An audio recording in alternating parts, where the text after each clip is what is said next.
ఆంధ్రప్రదేశ్లోని అనంతపురం జిల్లా పుట్టపర్తిలో శ్రీ సత్యసాయిబాబా జయంతి అత్యంత భక్తి శ్రద్ధలతో జరుపుకుంటారు.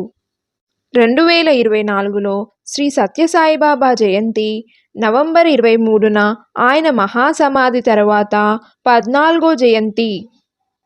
1926 నవంబర్ 23న జన్మించిన శ్రీ సత్యసాయి తనని తాను షిరిడీ సాయిబాబా పునర్జన్మగా విశ్వసిస్తారు.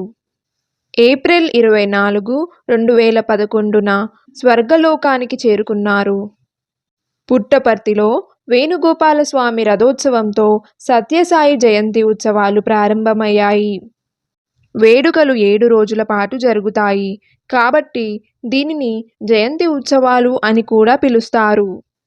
సత్యసాయిబాబా నవంబర్ 23, 1926న భారతదేశంలోని ఆంధ్రప్రదేశ్ పుట్టపర్తిలో సత్యనారాయణ రాజుగా జన్మించారు.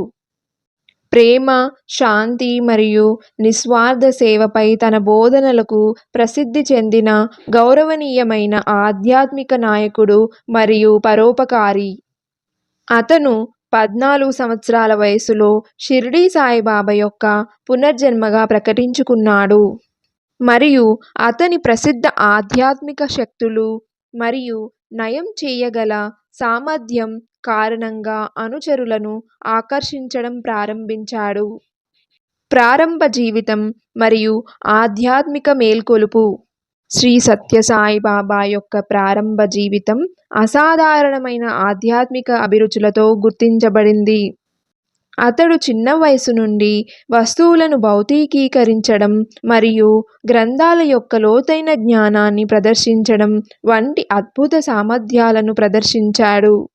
అక్టోబర్ 20, 1940న అతను తన గుర్తింపును సాయిబాబాగా బహిరంగంగా ప్రకటించాడు. ప్రేమ మరియు సేవ ద్వారా మానవాళిని ఉద్ధరించాలనే తన ఆధ్యాత్మిక మిషన్కు నాంది పలికాడు. పుట్టపర్తి స్థాపన.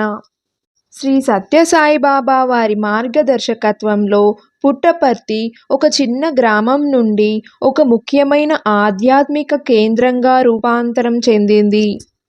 1950లో ప్రశాంతి నిలయం అనగా అత్యున్నత శాంతి నివాసాన్ని స్థాపించాడు. ఇది అతని అనుచరులకు కేంద్ర బిందువుగా మారింది.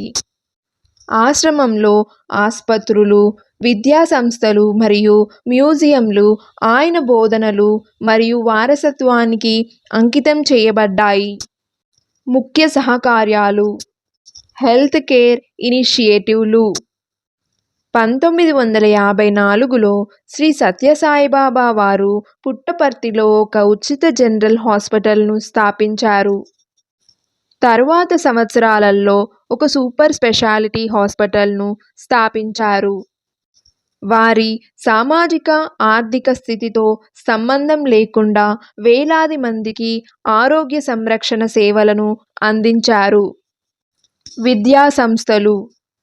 అతను అకాడమిక్ ఎక్సలెన్స్తో పాటు క్యారెక్టర్ డెవలప్మెంట్ దృష్టి సారించి అనేక పాఠశాలలు మరియు కళాశాలలను స్థాపించారు. Global outreach. ఆయన స్థాపించిన శ్రీ సత్యసాయిబాబా ఇంటర్నేషనల్ ఆర్గనైజేషన్ 114 దేశాలకు పైగా విస్తరించింది. సార్వత్రిక ప్రేమ మరియు శాంతిపై ఆయన బోధనలను ప్రతిబింబించే సేవా కార్యక్రమాలను ప్రోత్సహించింది. బోధనలు.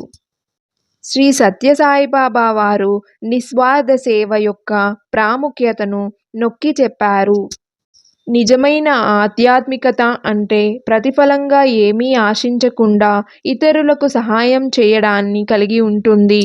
అతని ప్రధాన బోధనలు 5 మానవ విలువల చుట్టూ తిరుగుతాయి: సత్యం, సరైన ప్రవర్తన, శాంతి, ప్రేమ మరియు అహింస. అతను వివిధ మతాలు మరియు సంస్కృతుల మధ్య ఐక్యత కోసం వాదించాడు. అన్ని విశ్వాసాలు ఒకే దైవిక సత్యానికి దారితీస్తాయనే ఆలోచనను ప్రచారం చేశారు. వారసత్వం. శ్రీ సత్యసాయిబాబా వారు ఏప్రిల్ 24, 2011న కన్నుమూశారు. అయితే ఆయన బోధనలు ప్రపంచవ్యాప్తంగా మిలియన్ల మందికి స్ఫూర్తినిస్తూనే ఉన్నాయి. అతని అనుచరులు అతని ప్రేమ మరియు కరుణ సందేశాన్ని ప్రతిబింబించే వివిధ స్వచ్ఛంద కార్యకలాపాలు మరియు సమాజ సేవా ప్రాజెక్టులలో పాల్గొంటారు. అతను జీవితం యొక్క ప్రభావం అతను స్థాపించిన అనేక సంస్థలలో మరియు అతని శాంతి మరియు సేవ యొక్క తత్వశాస్త్రాన్ని వ్యాప్తి చేయడానికి అతని భక్తులు నిరంతర ప్రయత్నాలలో స్పష్టంగా కనిపిస్తుంది.